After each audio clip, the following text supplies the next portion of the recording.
motherfucker, you can't have my cornbread. That's for damn sure. Because if you try to take my cornbread, part 2 of my killing spree gonna begin up in here on your ass right now. If you think about my cornbread, get the taste out your mouth. That's for damn sure. Now fuck him, fuck that, because I'm from New York City, goddammit. Nobody take no cornbread from me. That goes for you and any other you motherfucking farmers wanna try some shit. You fuck around with me, it's gonna be consequences and repercussions.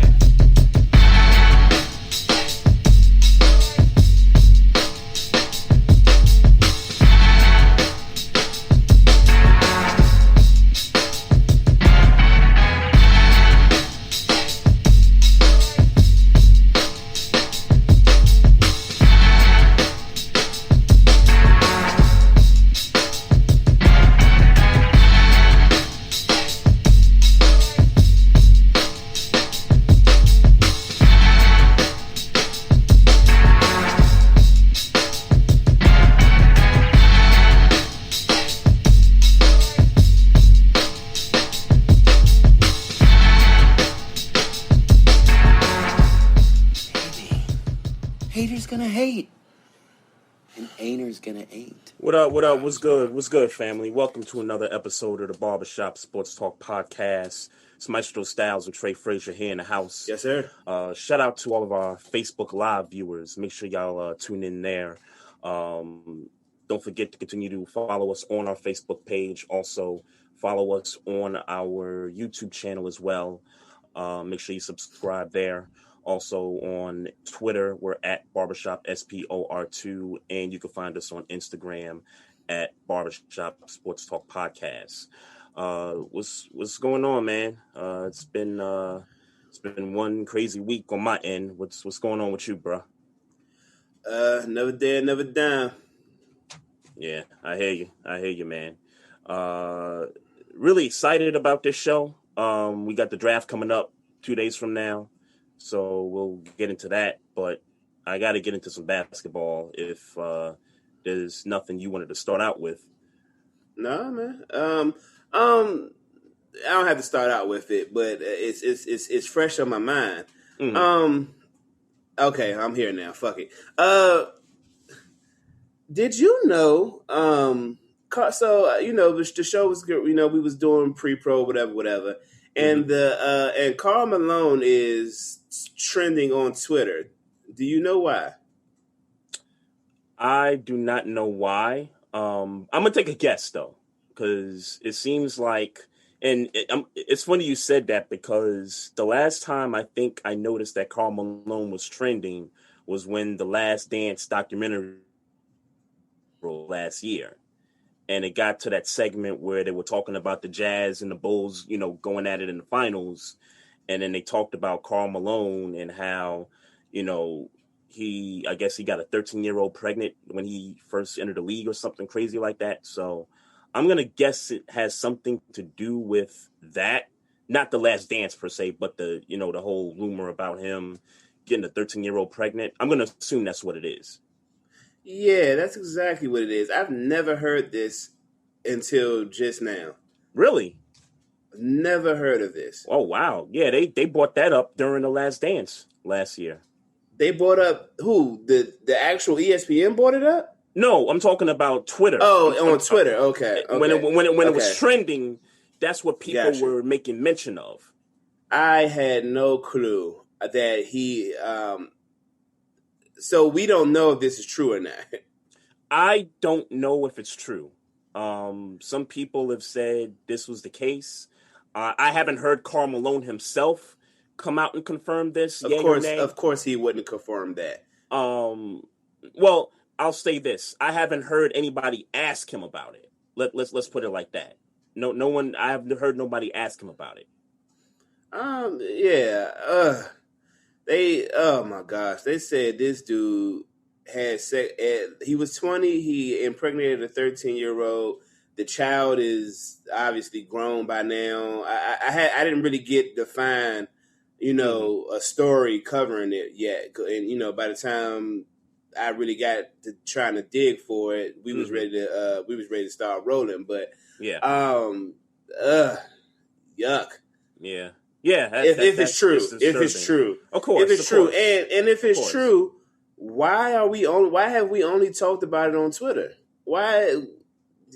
I mean, I would imagine some sort of statute of limitation is up, maybe, but why are we not vilifying Karl Malone? I was jersey shopping, online looking for jerseys the other day, and I came across the Karl Malone. Like, yeah, not a lot of people. Yeah, not a lot of people wear Karl Malone jerseys, and I like the '97 style jerseys. Maybe I'll get me a Karl the Malone joint with the mountain on it, right? Yeah, and man, I'm glad I didn't pull the trigger. Well, maybe you know now why not a lot of people are wearing Karl Malone jerseys. That's because I can't wear that jersey, and he's even being associated with something so crazy. Mm-hmm.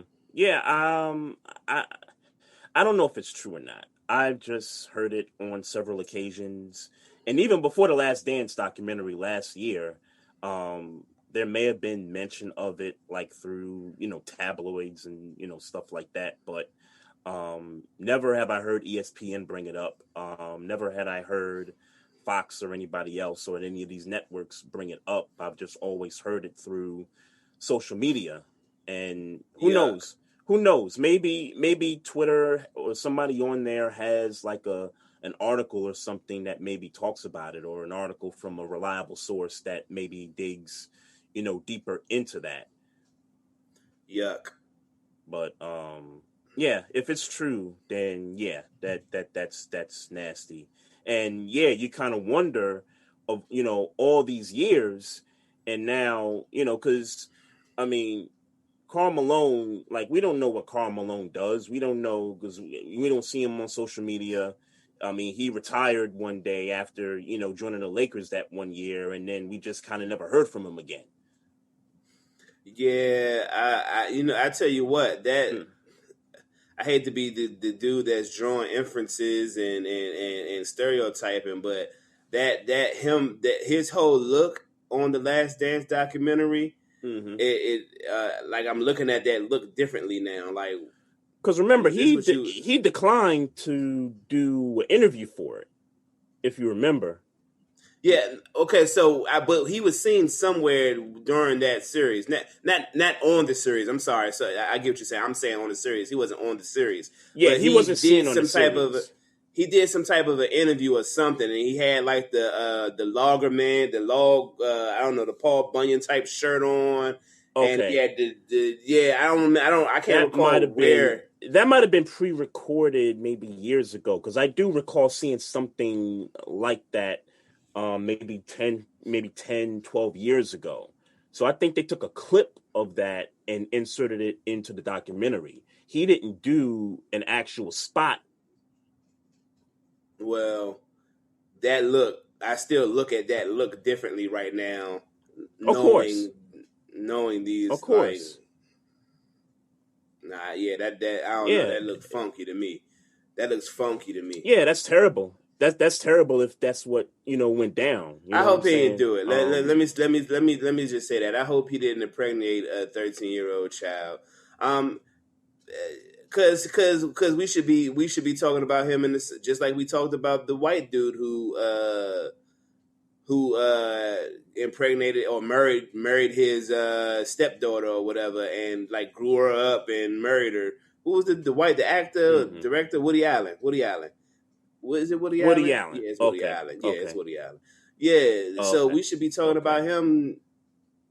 John, like how we talking about? We vilified Woody Allen, though, right? We vilified him. Right? I don't know if we necessarily vilified him. I mean, we acknowledge that he a nasty dude, but we should be putting Karl Malone in that same light. He should certainly be in the same light.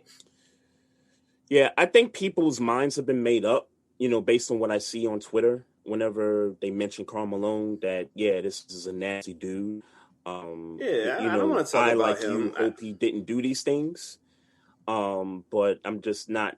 I mean, until it's somehow confirmed by a reliable source, it's too old for them. It's too old for them to care. It's too old for them to care, though. Mm-hmm. It's literally too old for them to care. But there is something about a guy of his star to just quit the game, not abruptly or anything like that. I mean, he had a long career, but a Hall of Famer that played in the league and retired and then just kind of disappeared. Just out of nowhere. No, no media jobs, no side gigs, no nothing like that. The next place I saw him was with like the lumberjacket joint. So yeah, he I don't like it. I don't like it at you all. want to It say looks hi? nasty. Go ahead, say hi to the people. Hi.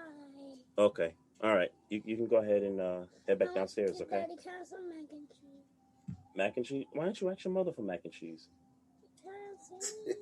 She won't give it to you. No. Is that what it is? Okay. He said no. Okay. No, Well, you ate mac and it's- cheese for dinner already, so. I'm hungry. Okay, try asking her again. See if she'll change her mind. All right. Go ahead. See if she'll change her mind. She tried to get you. All right. See ya.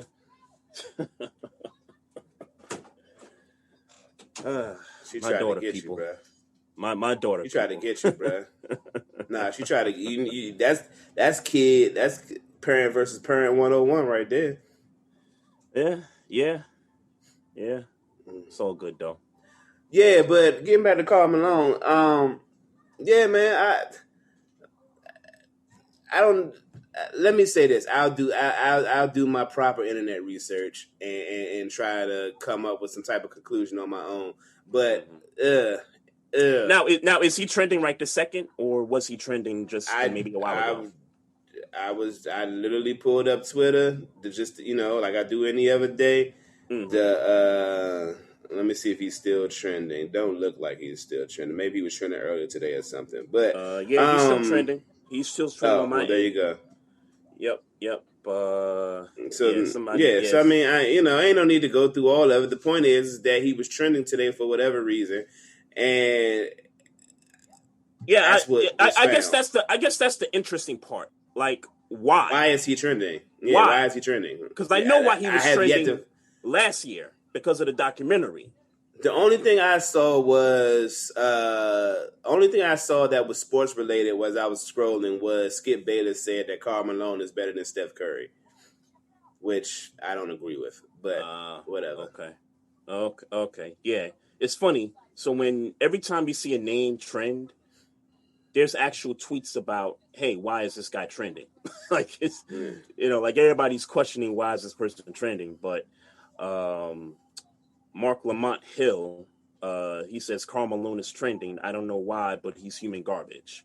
So he's got his own opinion about Karl Malone. However way he, seems to be common fact that Karl Malone impregnated a 13-year-old. That's what it's saying. And again, I don't know it to be true, so I don't, and I don't have no information. I just want to hear the story of when this happened. Yeah, what happened. I mean, I don't want no play by play. I just, what was reported when we found out. But I'll be honest with you, Trey. The fact that many people are talking about it, that's enough for me to kind of draw where I'm going to go with it. Yeah. I don't want to. And it's not the first time. It's not the first time that this has been resurfacing.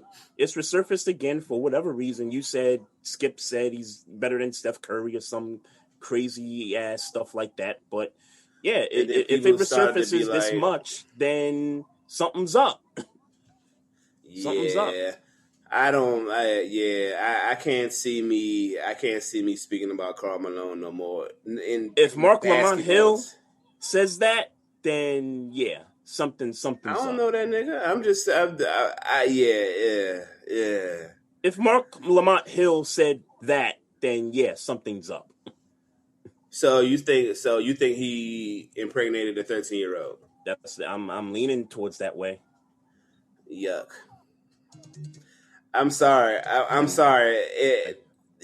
I can't acknowledge him as one of the top power forwards in the league no more. I can't do it. Mm-hmm. I can't do it. It's like R. Kelly. I'm not acknowledging him. I can't do it. Yeah, that's crazy. Not a lot of people are acknowledging R. Kelly for that matter. But I tell you what, I will acknowledge from yesterday's games, basketball. that both our teams' winning streaks were snapped yesterday. The Wizards was on what, 10-game win streak or 8. 9?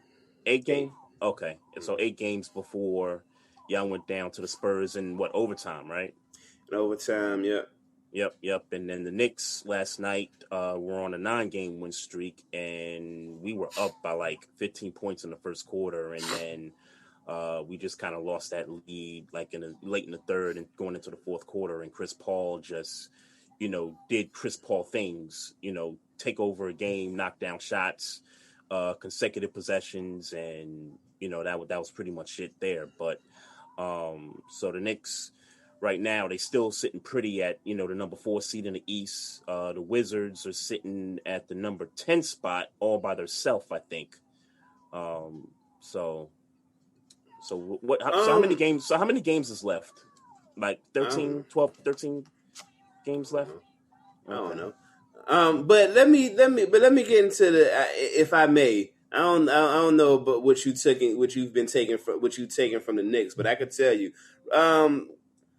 how Russell Westbrook, right? So Russell Westbrook, in the press conference, I don't know. I didn't watch the entire press conference. I didn't watch any of it. I saw this on Twitter, but essentially, they got into a conversation that was Russell Westbrook defending his game to the media, essentially saying that y'all don't. He said something about stat padding, like y'all keep saying I'm stat padding. I don't care. Whoop whoop whoop. None of this was an issue. Like why are my triple doubles so useless? Oscar Robertson is a triple double machine. Matt, he went on to mention the greats, and why he is not getting the credit he deserves for having the triple double. For averaging triple doubles on numerous occasions. So my question is, I guess, is it just because he don't have a championship? Is that it? Why we can't acknowledge Russell Westbrook? And I'm including myself. Is it just because he don't have rings? We feel like he should have a ring by now, and that's why we are underestimating, not giving his regular season stats the props he deserves. I don't think that's it. I come to realize with Russell Westbrook, and it's not his fault because he is who he is. His personality is what it is. But I take it that the media doesn't receive Russell Westbrook very well, like in press conferences, pre-game, post-game, that whole media, versus player game, like, haha, trying to get you to say something interesting, and you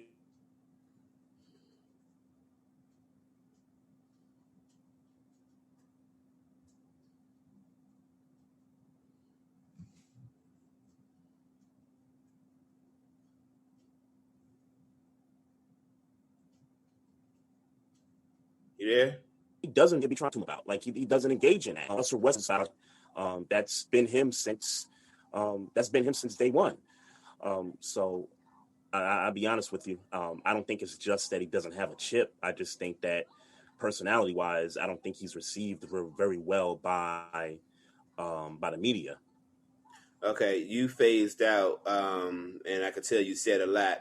I gathered is that, and I could kind of tell you why I kind of phased out, but I don't want to ruin the show. So go right ahead. Let's continue. Let's wrap. Yeah. So essentially, they don't. But I needed to hear why you said they don't take him well. Oh, I think they don't take him well because I think Russell Westbrook is a serious cat. You know what I'm saying? So at least in the press conferences that I've seen him, pre-game, post-game, he has a serious demeanor to him. Like he's not into, the laughing, the jokes, and things like that throughout these press conferences. He's really just a dude that just wants the ball. Like he's not a guy that's gonna engage with the media on a fun level. So you're saying he's I intimidating? think that's part of what. I don't know if that's the word. Like let me give you an example. Magic Johnson. You would say Magic Johnson had a personality, right? And that he engaged with the media and things like that. Right. Sure. Right.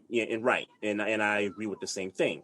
I don't see any of that in Russell Westbrook when it comes to personality. Would you say that Russell Westbrook and Kevin Durant handle the media in a similar fashion? I think in some ways similar. I think Durant is a little versatile more with, being engaging with the media and kind of, putting on a serious face when it needs to be put on. I've never seen Russell, engage with the media on a fun level like that. I've just never seen it. I've seen Durant do it on, some occasions early in his OKC days. Not so much, now, and not even really when he was with the Warriors, not so much, but yeah, I mean, I think Durant and Westbrook, I think they both can have similar demeanors, when it comes to talking to the media. But I think Durant can kind of diversify himself a little bit better than Russell Westbrook can. Nah, I ain't gonna lie. I think it's because he don't got a ring. I think it's because. So who are the guys that they compared him to? In terms of triple doubles? What you mean? No. They didn't compare him to anybody. Russell Westbrook was saying that, why am I not in the why he didn't say I'm paraphrasing and I know I'm probably butchering what he said.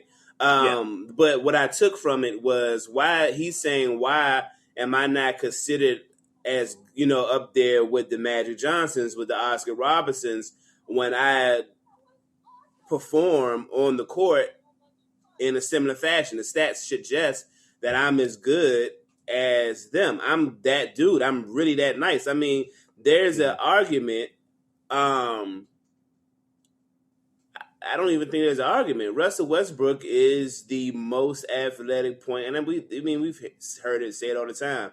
He's the most athletic point guard to maybe ever play the game. Maybe. But certainly in right now of basketball, it is Russell Westbrook. And we know we all thought that Derrick Rose was going to be that dude, but injuries, however, how his career went. But Russell Westbrook, if you're talking about a point guard who plays the way he plays, slasher, he's that guy. There's not a point guard who does what he does better than him in the game. Maybe ever. Feel free to throw your comparisons, but he doesn't get that type of respect for what he's done in revolutionizing the game. And in his defense, that's a fair issue to have. I do think that it's because he don't got a chip. I do think it's, and let me say, I do also think it's because the whole, he's a bad teammate, that narrative that was drawn, he's a bad teammate, and that maybe he was the dude that broke up OKC because nobody could really get along with him, that, his play on the court, this, that, and the third. But for lack of, if I'm being honest, I was one of those dudes early in his career that was like, yeah, maybe he need to have a couple of more assists. You know what I'm saying? I was that dude. But I've always said they need to keep it together. I was upset that they didn't give James Harden that couple of million, whatever it was, to keep $4 million.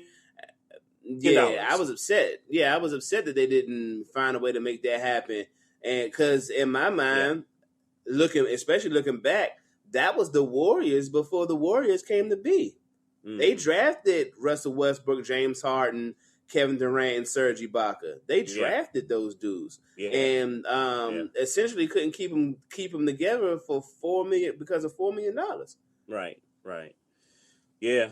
But I say all that to say, I am going to be. He's right, and maybe it's because of a ring, but the fact we can't sit here and pretend like Russell Westbrook didn't contribute to the game what he contributed it, and for him me hearing him say it is like, yeah, you right. Yeah, I think, and just kind of going back to the point about how he's viewed in the media, I think part of that, I think it's part of it, and you're referencing the fact that he doesn't have a championship. I could pinpoint guys in the league right now who've been in the league for as long as he has that are still looking for that first one. I just seen a dude carve up my team last night that still don't got a championship to his name, and that's Chris Paul. People look at Chris Paul, and I think Chris Paul, at least from what I've seen, is still getting his flowers to this day. But he needs a championship. I look at a dude like James Harden. James Harden's still looking for that first one. He definitely getting his flowers. Yeah, but James Harden is scoring with the best in the game. So you're comparing position play. You're talking about the position of point guard, not so much the player itself.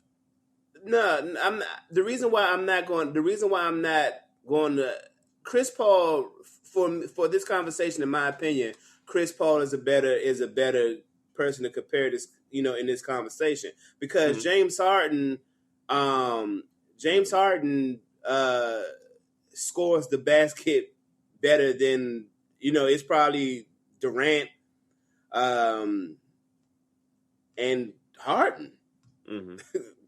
I mean, if you want, in LeBron and Lillard, and then Lillard don't score like Harden. He doesn't. I mean, what are we talking? We talking a big gap? I'm talking about all around scoring. Who Damian Lillard don't have the size to slash to the basket like James Harden does. He don't have the ability. He's just not that. He's not. Whose range is better? Whose range is better from three? Damian Lillard. Okay, but that's not even. But range don't. I mean, you just talking about 3-pointers. James Harden is a better scorer than Damian Lillard. I don't even think that's a real. Well, I'm not. It's not for me to say who's better. I'm just saying. When you're talking about guys that are scoring. I would put Dame in that group. I mean, the dude averaging 28 points, 29 points a game. If my math is correct on that. That's not math. That's just looking up numbers. But I hear you. I'm not saying, and that's not me saying that Damian Lillard isn't a good scorer. I'm just talking about cats that score, like the best scorers in the game. James Harden is there with the best scorers in the game and has been for 10 years. Damian Lillard has not been. So I don't want to put. That's not the argument. But getting back to the Russell Westbrook argument, Chris Paul is the best point guard. Has been the best point guard probably since he's been since he went to LA to the Clippers. Best pure point guard. Yeah. Been the best pure point guard, right? Mm-hmm. And he doesn't have a ring, obviously. Right. He you kind of threw me over the Damian Lillard argument, but he can score. Well, don't bring me back there. I'm trying to catch the fucking argument back. I'm just saying the dude could score. That's it. He's not the upper echelon of scoring. He's just not. If you want to keep saying it, he's not the upper echelon of scoring. He's not. What's upper echelon? Kevin Durant, James Harden, LeBron. You would put LeBron in there as a scorer? I would put LeBron on there. Yeah, I would. As a pure scorer. In terms of, okay, so... He gets to the basket when he wants. He has a mid-range game. He can shoot regular threes, he has range from three. His range from three isn't as good as Damian Lillard's or Kevin Durant's or Steph Curry's, but all around scoring, LeBron James can score. When he decides he wants to score, certain spots on the floor, when he decides he wants to score, nobody can stop him. That's Kevin Durant. That's James Harden. When he decides, I'm going to score. So when Dame Lillard decides to score, nobody can stop him. That's not true. Because if you force him to go to the if you force Damian Lillard to go to the basket, he's not scoring with the same efficiency that those other three players are. If you're asking him to score in the mid-range game, he's not scoring the same way those other three guys are. Yeah, so, I don't know about that, but you know about. So you telling me that, and then let's add free throws in there. He definitely don't get to the free throw line like those other three. Who, Dame? Dame, yeah. Okay, I'll give you that if we're talking. I mean, you're talking about all around shooting, scoring. You're talking about the all jumper. Around scoring. You're talking about slashing to the basket in the paint. You're talking about all that stuff. You're talking about the 15-footer, the paint, outside from 3-point range, and free throws. Scoring. All around scoring. Okay. Yeah, Damian Lillard's not up there. Okay. As much as I like Steph Curry's not up there. Well, Steph, here's what I know about Steph. He can get to the basket. He can shoot the three, obviously. He can shoot free throws. I think maybe the one weakness is the 15-footer, the J. That might be the one weakness of the four that I just mentioned. I think we watch basketball. I think we watch basketball different, bro. Steph Curry. You don't think that's his weakness? You don't think the 15-footer is his weakness aside from the other stuff I just mentioned? No, I think he just chooses not to shoot 15-footers. I think Steph Curry is the best shooter in the game. If he wanted to shoot 15-footers, he'd shoot 15-footers. He just doesn't aim to shoot 15-footers. I think if he had a weakness in his game, it's him getting to the basket because he's just not big enough to slash with big boys. If big boys want to knock. Come on, man. I don't know, bro. I don't know what games we're watching, but it's the reason why he's one of the best running around the court shooters in the game. Because if he had to isolate, and he's just not the size of James Harden. James Harden. So I think we're looking at this differently. Now that you say isolation, I think we're looking at this differently. Steph can get scoring, no, but I'm saying Steph. You're saying Steph can't get to the basket, and I think you're talking from an ISO standpoint. I'm saying Steph can get to the basket, but maybe not from an ISO standpoint. I'm saying Steph can, get to the paint and he can score. Like you're talking about, he does all the running around with the ball, and before you know it, he's in the paint and he's scoring. That's not ISO. So I think we're just talking from two different standpoints here, but Steph can get to the rack. Does what you're saying a lot. I don't even think he does I don't think he does a lot of what you're saying a lot. I don't think he does a lot of running. Well, what's a lot? Because I've seen him do it. It's just a question of do it doesn't mean that's. It's just a question of how. It's just a question how much he does it, and I think I've seen him do it quite a bit. Just from the games I've watched, doesn't mean just because he can do it doesn't mean that that's his strength. It just means he can do it. So how do you equate that then? Because I watched James Harden sit there, walk you down, get to the rack. I've seen James Harden, when James Harden goes to the rack, one or two things more times than not is happening. He's making the basket or he's getting fouled. That's not that like we on the joint. Sure, you're talking about from an ISO standpoint. I'm with you there. You're talking. People, okay. Let me even say. Let me say it better then, or differently. Mm-hmm. Guards don't even really run the floor to get in the paint buckets like that. Like, I'm not saying that it doesn't happen. But that's not something that guards do. Guards normally are running the floor to get. Like, it's not their strength. You're saying. So that's what I'm saying about Steph Curry. Steph Curry's strength isn't in the. I think. But I was saying I don't think that's one of his weaknesses though. I don't think that's the weakness in his game. Is I think when I'm to get to. So he can do it. Let me ask, and you're right. Let he me can ask do it, and he could. Go ahead. He can do all four of those things. I'm just saying that the thing he's not strongest at or weakness, however you want to frame it, is him getting to the basket. Whether it's him running the floor to get to the basket or him in ISO having to get to the basket, his flaw is that. Okay, He's the best shooter in the world. You telling me he can't shoot 15-footers? He just doesn't want to shoot 15-footers.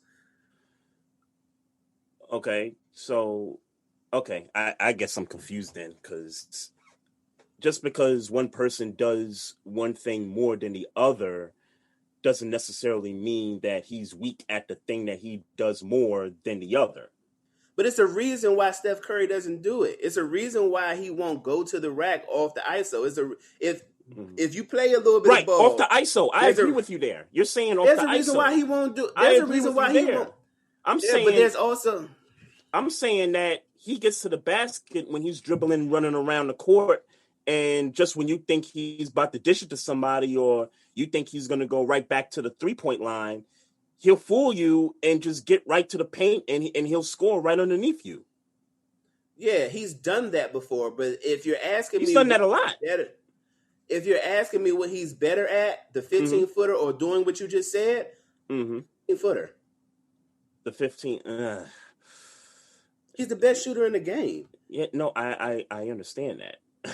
But you got to show me highlights where he's knocking down 15 footers. You know I'm not going to show you highlights. Just like if I asked you to show me highlights of him going to the going to the paint, you're not going to show me a highlight reel of that. That's okay.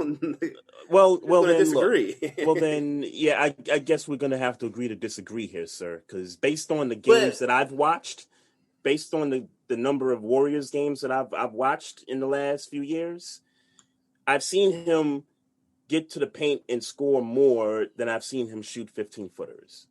Now, you may be right.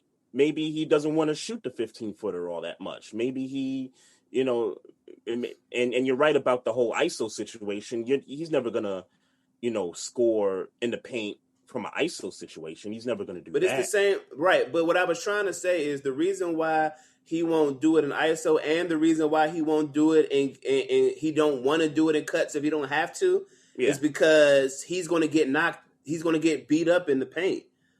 Mm-hmm. He's going to get the elbow. He's going to get those little slick things that it takes somebody with mass to be able to have to go and hold that. Like, right. He don't want to do that. James Harden is, and I'll even give you this. James Harden ain't the guy that runs the floor because he's so good in ISO, so he don't have to run the floor. You don't have to run the floor, But I will say in turn that he does that better. Like, and I was going to say, I don't see James Harden like the way we describe Steph running around the floor trying to get somebody open and things like. I don't necessarily see James Harden all that much do that. Not as much as ISO. Yeah, because he could do it. He's so good at doing it off the ball. I mean, with the ball in his hand. So he don't have to do that because he's big enough to push your hand in ISO. He's big enough to do those types of things in ISO that get you free to the basket for a pass, a foul, or a shot. You know what I'm saying? Mm-hmm. Steph Curry those are types of things, in my opinion, that make the upper echelon scorers the upper echelon scorers. Is why I can't put that. Like, in my opinion, just my opinion, it's like small dudes that are that are those elite scorers. It's maybe Allen Iverson, and that's where it stops, really. Because he was what? How tall was Iverson? 6 something, but he's small though. Like, I'm not even like, it's not even so much. I mean, of course it's about height, but it's not even so much. No, you're talking about if he was bulky or not. You're talking about guys that are built. He goes to the rack and he gets knocked down. He was fearless. He gets knocked down. Yeah, like Steph Curry don't go to the rack like that.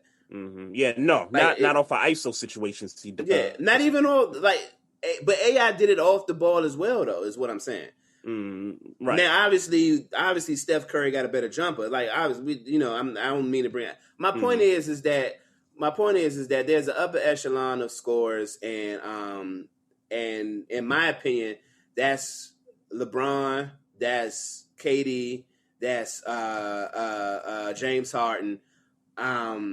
and anybody feel free to if I'm missing somebody. But if upper echelon, maybe Jimmy Butler, maybe.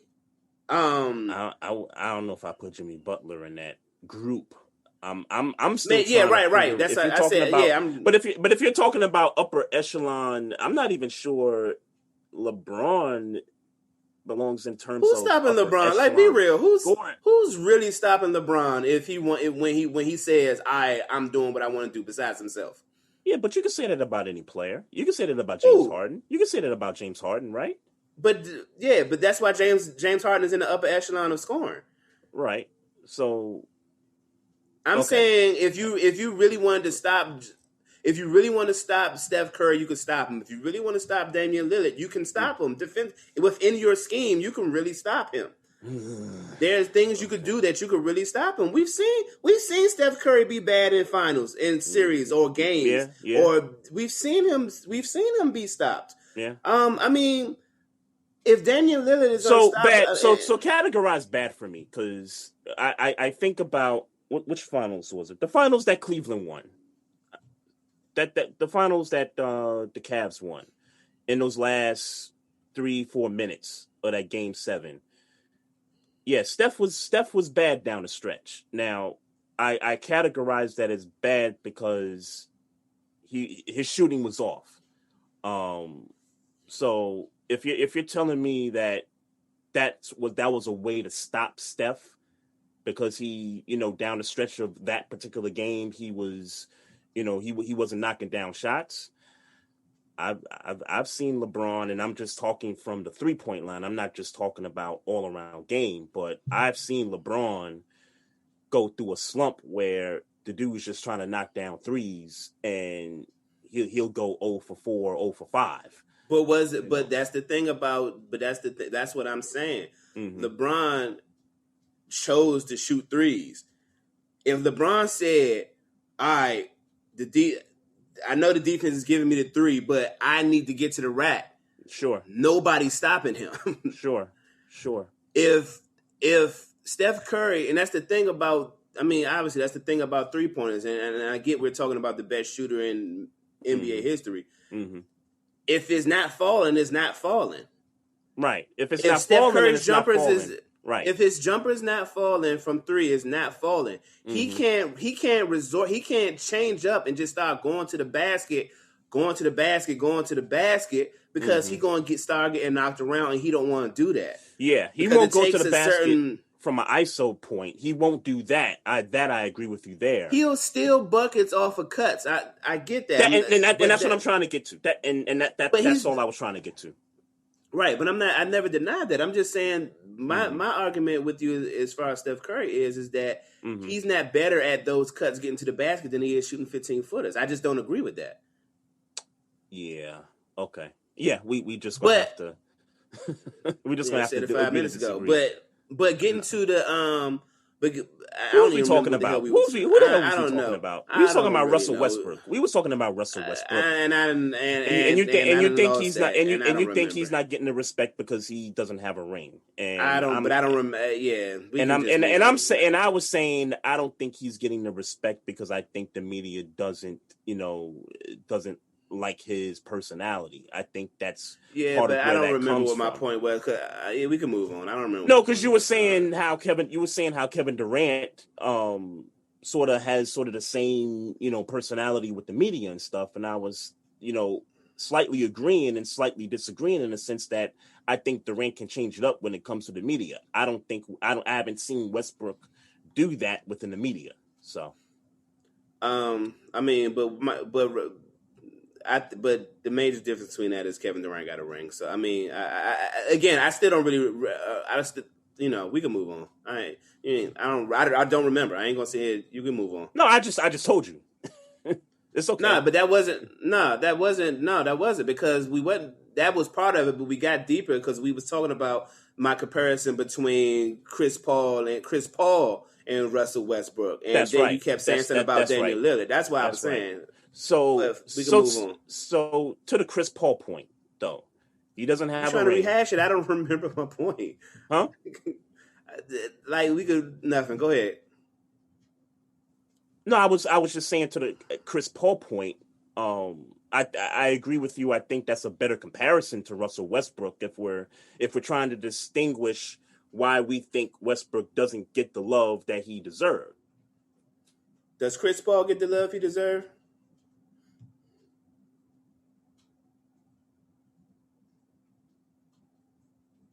To this day, more than Westbrook does. More than Westbrook. But your point was, what's Westbrook your doesn't have a opinion ring. on Chris Paul then? What's your opinion on Chris Paul? My opinion on Chris Paul, Legacy. Legacy. He'll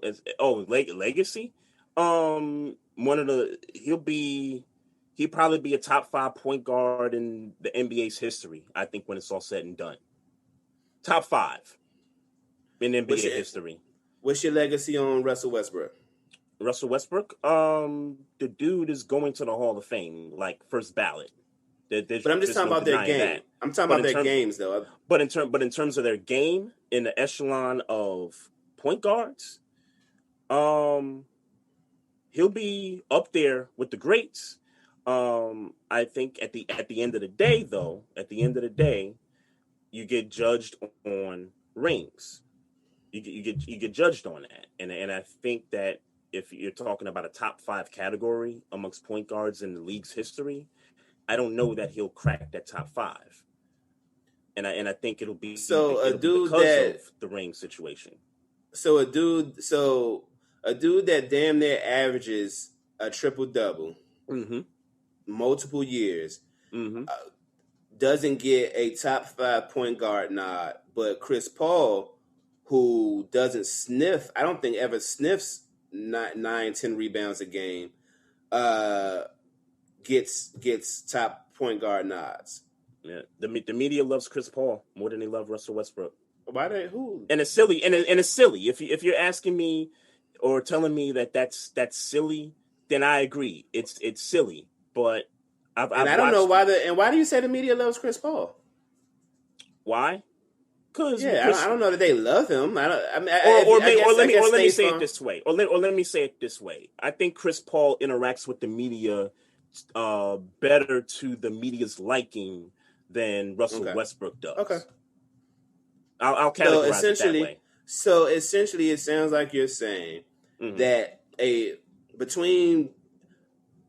it safe to say, just statistically, obviously Chris Paul has been, I don't even know if he's been better.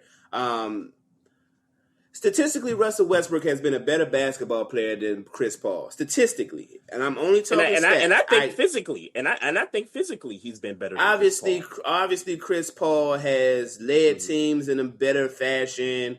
Blizzy blah, which is why we're going to call it. Which is why But we're talking about why won't we give Russell Westbrook at least the same flowers as Chris Paul? If it's just because he does State Farm commercials and he's the commissioner of, he helps in the, not the commissioner, he helps in the Players Association. There you go, Players Association. That's bullshit. That's bullshit to me. Yeah, listen. Westbrook. At the end of the day, this conversation is silly. At the end of the day, when it comes to us talking about how the media feels about certain players, it's a silly conversation. It's a silly situation to have. But I think there's something to that because we see it on TV in these post-game pressers. We see this stuff. At least I do. I don't know about you, but yeah. I just let you rock because I don't watch a whole bunch of press conferences, but I ain't never seen Russell Westbrook be rude or standoffish unless he was asked a question he didn't like. But I've never seen him do anything that was unsatisfactory in press conferences, in the media, that type of thing. I've never seen it. Right, and it may not just be whether he's rude or not. It just might be that the media just wants to have some fun with these players, and Russell Westbrook's not taking the bait. I don't. And it's silly. And again, it's silly. It's But just to I your think it's point, I don't stupid. even know what that means. I don't even know what they want to have fun. Like, what do you mean have fun? What fun do they want to have that they're not getting from Russell Westbrook, that they're getting from a Chris You're Paul, or that they're getting from?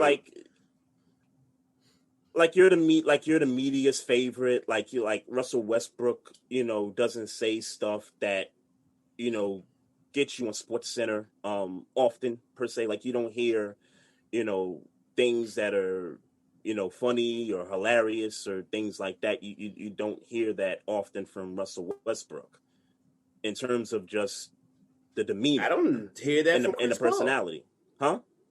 I don't hear that from Chris Paul. But I think what you said about him being as a part of the Players Association and working with other players and people of officials in the NBA, media people, I think there's something to that. Well, I hear you, and I don't want to keep dragging the conversation, but I can't see how a guy who averages a triple double, who has averaged triple doubles on a few times, Mm-hmm. has and won an MVP and those type of things, has a doesn't have a better career. Like, I don't see how Chris Paul is here and Russell Westbrook is there. I don't see how the media views it that way. I don't see how anybody could view it that way if you watch Chris Paul play and you watch Russell Westbrook play. Well, all I'll say is this: I know I give Russell Westbrook his flowers. I mean, he deserves it. I mean, he's averaged a triple double 3 straight years, I think. So at least from my standpoint, he's gonna get his flowers, and I'm He's sure a I better speak player for than you. Chris Paul. I, He's had a I'm better career than Chris Paul, in my opinion. Yeah, no, I would agree with that, and I would go and extend further to say that I think not just from a numbers standpoint, but I think from a physical standpoint also, Russell Westbrook is better physically than Chris Paul is, and when I mean physically, I'm just talking about being able to run the floor. You know what I'm saying? Being able to, snag rebounds, um, get your teammates involved, pull up Jays, things like that. Chris Paul, the numbers doesn't show it with Chris Paul. I think Chris Paul plays with a tough mindset. I think Chris Paul is a smarter point guard in terms of IQ than Russell Westbrook. But I think overall, when you talk about the when you talk about the physical, when you talk about the numbers, Russell Westbrook is there over Chris Paul. Yep. So what are you looking forward to in the draft Thursday? I'm looking forward to getting Najee Harris, and hopefully Asante Samuel Jr. After that, I mean, look, obviously we can get into it. We need a center. We need to get better on the offensive line. I would love to get another inside linebacker. I mean, our cornerbacks were young as hell. And then Justin Lane, who is like a depth cornerback, might not even be on the Steelers because he just got caught up on some shit with the law. I've been seeing on Twitter. So I don't know if he's going to even be on the team this year. So that cornerback depth. I mean, it's obvious. It's places we need to go, but right now, if you're asking me what right now I'm focused on, Najee Harris in the first round is what I'm focused on. If we can't get Najee Harris, then maybe the cat from Travis Etienne. I hope that's how you pronounce his name. And really, after that, just address the needs. I know a lot of people been leaving and coming back and all this, that's been going on in Steelers free agency. The running game needs to get fixed so we could get Ben Roethlisberger some help. If he's got to be our quarterback, he's got to be our quarterback. So we need to facilitate him being able to be as efficient as he can. So with that, we need to get this running game together. That's my focus. Let me shout out the Facebook Live chat group right now. I don't want to forget them. Mocha Bella, got Kev 303. We got Vince Wright. We got my wife in the chat room. Also got Kesey in the Facebook Live chat. So shout out to everybody that's supporting the joint. With the Ravens, and we just got 2 first-round picks because of the Orlando Brown trade, which I don't necessarily like. Not because I felt like they should have kept Orlando Brown Jr., but it's more so because of the team that they traded him to and sort of made them better than, what they were last year, given that, they had some compromising with the offensive line. We saw that in the Super Bowl with the Chiefs. Well, they were injured. They were injured. Sure. I think that would have went a little different had they not been injured. That's just my opinion. But now, did the Chiefs not bring somebody back who was injured off that offensive line? I'm not sure. Like I thought Eric Fisher was the one that got hurt, right? He was one of the injured Both of their players. starting tackles were both of their starting guards or tackles. I don't remember. Both of their starting guards or tackles was injured. Yeah, I'm just trying to remember the name of who that was. Oh, yeah, I don't know. I don't think I for some reason I don't think Eric Fisher is there anymore. However, nonetheless, we made the Chiefs a better football team with the trade, at least in my book. So we got 2 first-round picks. And historically, this team's never had 2 first-round picks historically. So it sounds to me like 2 things. I know that they're going to need pass rush because Judon's not there no more and Ngakoue signed with the Raiders. So we're going to need pass rush. I would like to see them get their hands on a pass rusher with one of those first 2 picks. The second pick, they need a wide receiver. And, I got love for Hollywood Brown, but he's just not enough, man. And we lost Willie Snead, so we're definitely going to have to replace him and, a couple other guys with a receiver.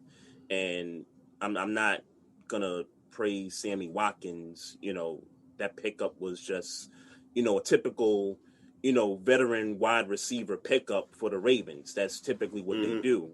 And Sammy Watkins, compared to some of the veterans that we've picked up in the past, has had a history of nagging injuries. So I'm not even sure that Sammy Watkins is going to play a full 16 games for us. So I would expect that they go after pass rush. I would expect that they go after a wide receiver with those first 2 picks.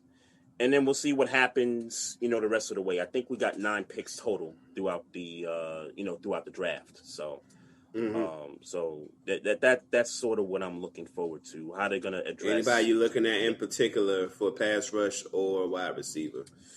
I haven't been paying much attention to college football, and I'm sure you haven't either. I mean, there's just certain names that kind of stick out. There's really for me.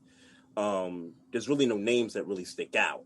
For me, I just want them to address the position because we lost 2 pass rushers. And I know I haven't been as high on Judon or Ngakoue. It's just more so that they're not elite guys that you want to give them second contracts. You know what I'm saying? Like, I'm glad Judon got his money. I'm glad that Ngakoue got his money elsewhere. But typically at that position, the Ravens are going to pay you big bucks when you can consistently, get to the quarterback and you're elite at doing that. And those 2 guys just weren't doing that. So, and then just kind of going back to the Orlando Brown trade, I understand it from the standpoint that we weren't going to pay him. We gave Ronnie Stanley money. So you're not going to give big time money to 2 tackles. I don't think I've ever seen a team do that before. You normally pay 1 tackle that kind of money. You don't pay 2 tackles that kind of money. So let me interject if you don't mind. Yeah. So you don't and I don't what did they pay the other tackle? Stanley? Like they paid him top dog money? They paid Stanley top dog money. Yeah. Yeah, okay. That wasn't you paid him top dog money, but you don't. How was Orlando Brown last year? Was he okay? I thought he was good. He satisfied? I thought he was good. So I'm saying I'm asking because why wouldn't you try to secure 2 tackles with your quarterback? I think the I don't in that perspective. I'm just saying that when you look around the league and really when you look at history, I don't know of a pair of tackles that have ever been paid big money by the same franchise at the same time. Okay. So it wasn't a surprise for me to see them part ways with him. And really it was a good job on the Ravens' part to instead trade him versus lose him for nothing. You know what I'm saying? Knowing that you weren't going to be able to pay him. So at least I give him I'm just credit for saying. that. I'm just saying that, and with Lamar Jackson being your asset, obviously your highest asset, obviously, that Yeah. you would want to protect him to the best of your ability. That's why I asked. Sure. Yeah, no doubt. No question. You definitely want to put the best offensive lineman around your quarterback, no question about it. But I think when you're talking about two tackles, and let's remember this too, Orlando Brown took Ronnie Stanley's position on the left side after Ronnie got hurt against Pittsburgh. So Orlando Brown was always, for us, he was always the right tackle, but had to play left because of the injury. And so Orlando Brown kind of played it as, hey, you know what? I would like to get left tackle money. And obviously that's the blind side. And the blind side guys normally get more bucks than the guys that play on the right side. So there was that play also. And at that point you just knew there's no way. They paid Ronnie all that money. They're not going to give Orlando Brown Jr. that money too. And then not have enough money, for other positions, and Lamar Jackson's coming up. You know what I'm saying? They just gave, I just heard on the radio, they gave Baker Mayfield the 1-year option. So it sounds to me like Cleveland wants to, re-up with him after the 5. Did they give Lamar Jackson? Did the same for Lamar? For what, the 5th option? Didn't they exercise the option for him? You know what? I think know they right. definitely did it for Minka Fitzpatrick, but I'm pretty sure. You know what? Yeah, I think you're right. Yeah, they did do that for Lamar. Yeah. But it kind of goes to the point of you want to make sure they got to sign him. Yeah, you want to make sure you keep your guy, and unfortunately, you're going to lose some parts of the team, and if it means it's a guy that played left tackle for you when he traditionally plays right tackle, and he wanted left tackle money. Let that man go get left tackle money. I'm happy he got another place to play. I'm not happy that it's the Chiefs, but at least he's got an opportunity to play left tackle and be paid like a left tackle. Yeah, I hear you. But as far as like other things with the draft, I guess I'm intrigued by the quarterbacks. Like obviously we know Trevor Lawrence is going number 1. We know that.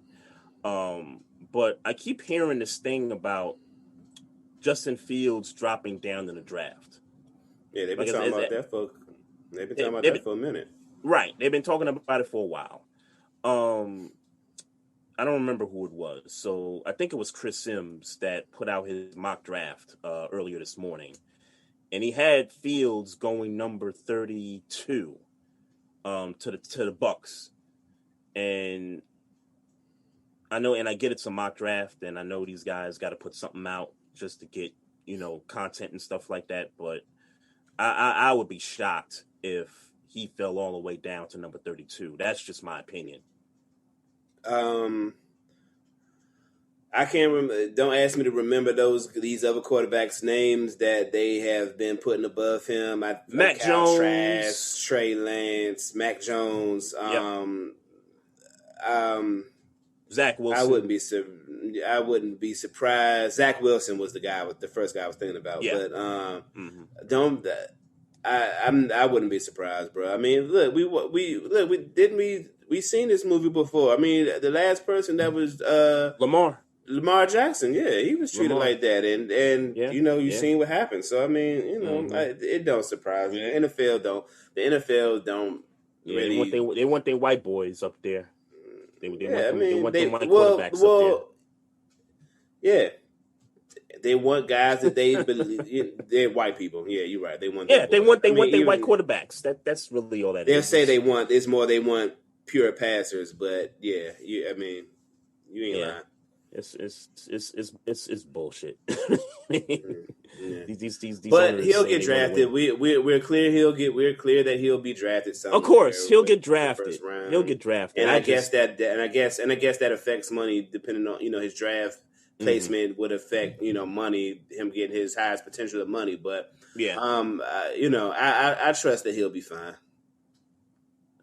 All right. We'll see about that. I just got one more thing with the draft. And I've been bringing it up for quite some time, but I just feel strong, and I'm gonna die on this hill. But the Falcons got to take a quarterback. I just and you could tell me no, they don't. They don't have to, but I just think that when you start a new regime with a new head coach and a new general manager, and you got a quarterback who's aging, he's 35 years old, and yeah, he can still play. He can still, he can still throw the football. But why not think about your future right now? And I heard that Julio Jones is on the block. Who's that? I heard that they are they're shopping Julio. Entertaining. Yeah, I heard they're entertaining Julio offers. Yeah. Now I tell you this: if Julio leaves, yeah, he should go. That Julio should go. Matt Ryan. If Julio goes, Matt Ryan should go. Because now you're talking. Now you, I get. Well, it depends on how you look at it. You're talking about. Well, in plain terms, these are the two staples of your team, of your franchise: Julio Jones, Matt Ryan. I might have to say that Calvin Ridley is a staple, just because he's young and he just got there. Calvin Ridley. Okay, no. Calvin Ridley, no. Staple meaning the guys who, like, when you think Atlanta Falcons, you don't think Calvin Ridley. You think Julio Jones. You think Matt Ryan. That's what you think. No, but you're talking from a popularity thing with the team. I'm talking about who's important to your team right now and to the future is what I'm talking about. Calvin Ridley. When you say future, you mean this. Sure, but when you talk about future, you mean like this season coming up? This season and beyond. Okay, right now Julio Jones is a higher asset than Calvin Ridley. I'm not saying he's not. I go. Matt Ryan is a higher asset than Calvin Ridley right now. Well, sure, because they're getting paid the most money. Because that's who they are on to the team. Calvin Ridley is not more important of a player to the Falcons than Matt Ryan is to the Falcons. Well, I think he's important in terms of who the future of the franchise is going to be. Not to say that he's going to be the face of the team. I'm saying if you're talking about... When I say staple, I mean faces of the team.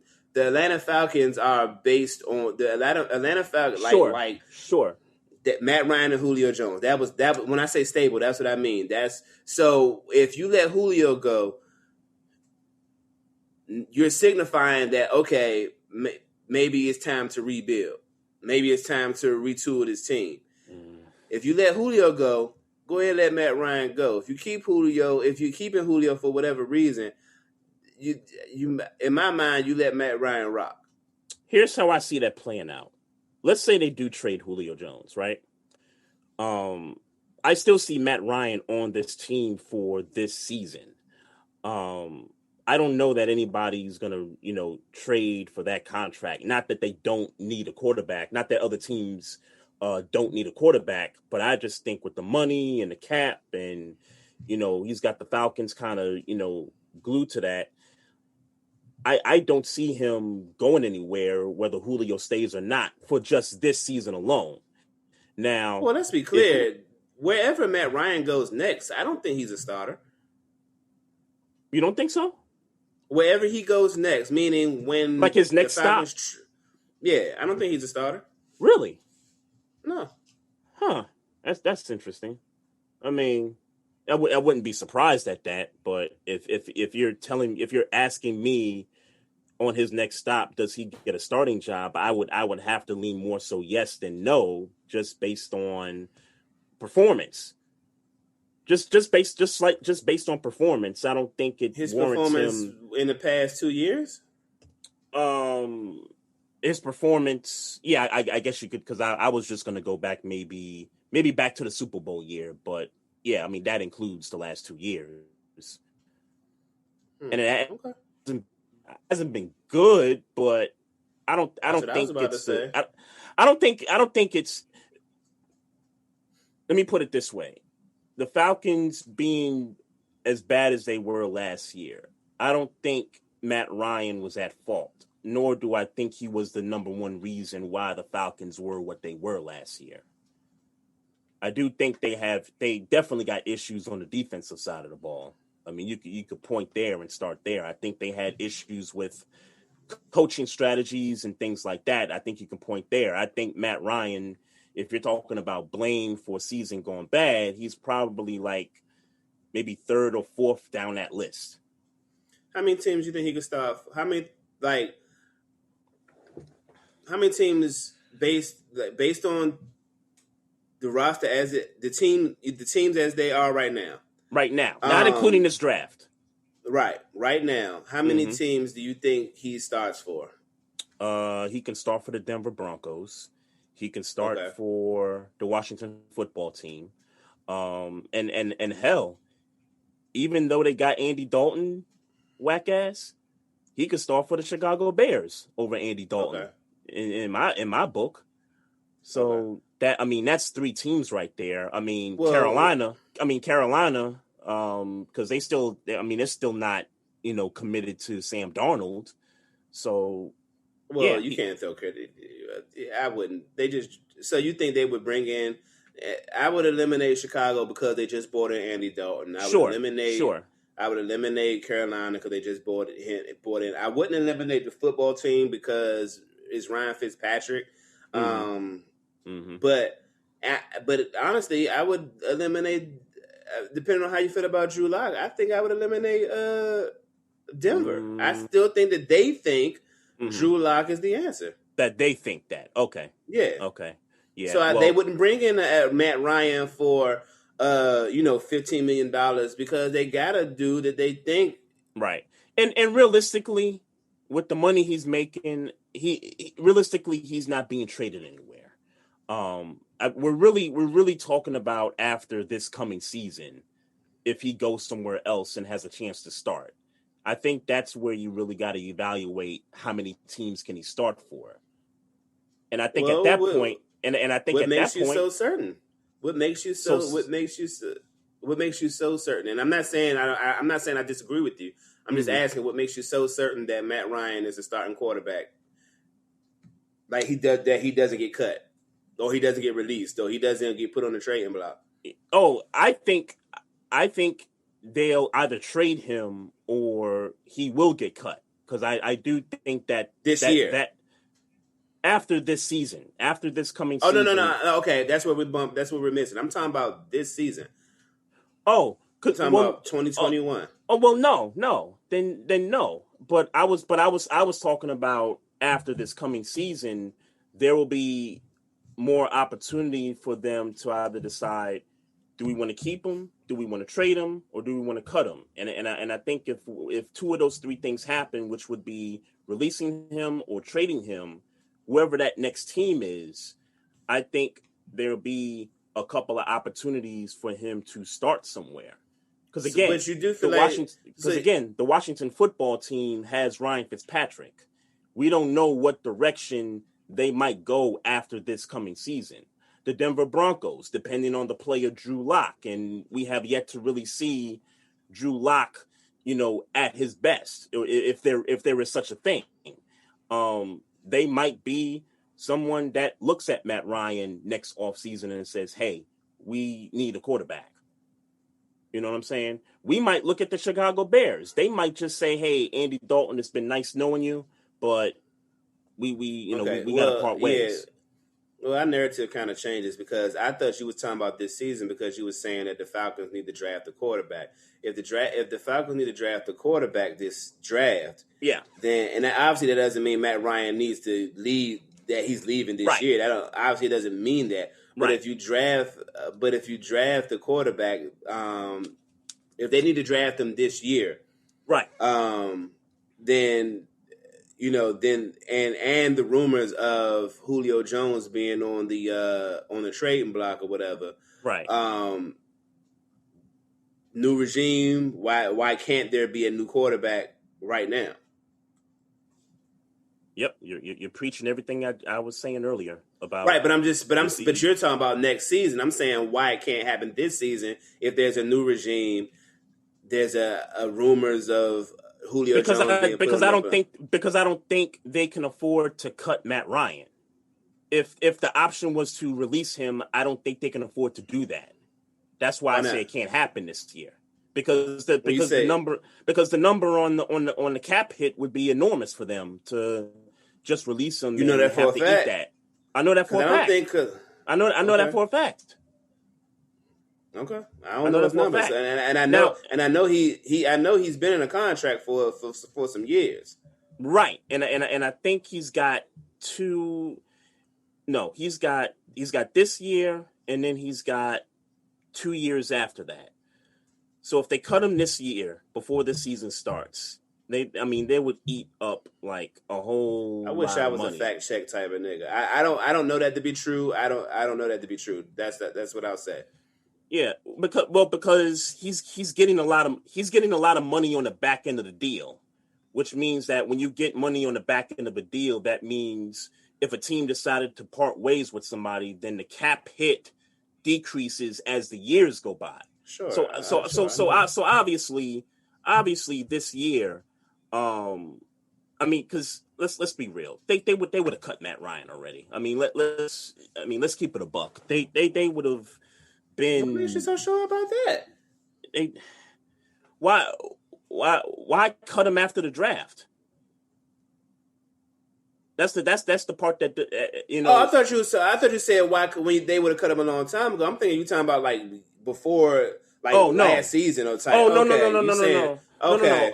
I'm talking about now. I'm talking about like right this second, this leading up to the draft. Why wouldn't they?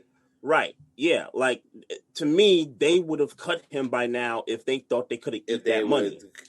But obviously, yeah, I agree there. But obviously, they can't eat that money. So I don't know that that's why they didn't cut him, but I hear you. But they would have cut him by now. And I think he's still good. I think he's relatively still good. I don't think he's getting older, obviously, but I don't think the dude's falling off a cliff like that just yet for them to say, okay, we've had enough. But I just think, and I don't know what the draft class of quarterbacks is going to be the following year. And the fact that you got a legit 5 quarterbacks that are going to be going in the first round. Legit 5 quarterbacks that can go in this round. That this may be the year for them to say, you know what, we'll keep Matt Ryan for one more year. Let's draft our guy in the future. Let him sit on the bench. Let Matt Ryan, show him the ropes and all that stuff for 1 year. And then after the season, they can decide what they want to do with Matt Ryan. If there's a trade offer someplace, if let's say the football team, they part ways with Fitzpatrick and they need a quarterback, then you make the deal there. If there's no takers and the cap is not going to be as much of a hit as it would have been this offseason, then you just let them go and you just move on with the future. And I think that happens regardless of whether Julio gets traded this offseason or not. I say that if you're right in that he has 3 years left on his contract, that they need to go ahead and let Matt Ryan ride for 2 more years, then draft a quarterback. That quarterback sit for 1 year. Mm-hmm. Like I would be okay if they didn't draft a quarterback this year. You know what I mean? I would be okay if they didn't draft a quarterback this year or next year. Or you said me. Or next year? Okay. Yeah, me. If emphatically he has 3 years on his contract, like you just said. Got you. Then he could chill for the next. He could chill. Mm-hmm. He got a job for 2 years in my mind. And I think you and I agree. He's still a good quarterback. I think you and I agree. He's still good. I don't think he's dropped off to where it's like it's so bad that they. He's a serviceable. I won't call him good. He's a serviceable quarterback. At this stage of his career. Yeah. Yeah, he's a serviceable quarterback. Yeah. It hasn't been a heavy drop off from his play anyway. So, if you got nothing else, man, it's too hot in this damn room. I'm about to wrap this thing up, bro. You might have to sort that out, bro, because you got the whole summer to be doing this. Yeah. These first 16, but I'm not gonna get into it.